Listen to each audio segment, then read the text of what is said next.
তো হ্যালো বন্ধুরা, আজকে একটা নতুন ব্লগ নিয়ে এসেছি। আজকে আমার বউরা আমার শ্বশুর মশাই দুজনে মানসিক ছিল, তো কালী পুজোর জন্য। তো এইখানে এই জন্য এসেছিলাম। তো আমার বউ আর আমার শ্বশুর চলে গেছে ঘট উত্তোলনে। তো পিছন যখন দেখি আমার শ্বশুর মশাই হেঁটে হেঁটে আসছে।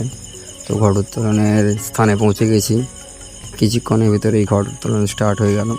তো তারপরে ঘট উত্তোলন শেষ হওয়ার পরে আমরা বাড়ির দিকে রওনা হলাম।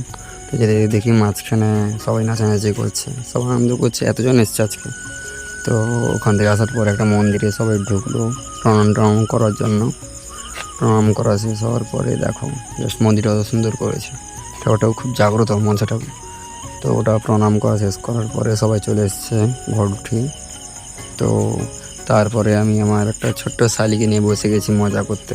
দেখো কত সুন্দর, কত কিউট। তো তারপরে আমার শ্বশুর শাশুড়ি বসে গেছে পুজোতে আমার কাছ থেকে অনুমতি নিয়ে। তো তারপরে ভাই আমার তো কালী পুজো মানে রাত জাগা, তো আমার এতক্ষণ থাকতে পারবো না, তো আমি গিয়ে ঘুমিয়ে গেছিলাম। ঘুম থেকে উঠে যখন দেখি যে কালী পুজো শেষ, আজকের জন্য এইটুকু।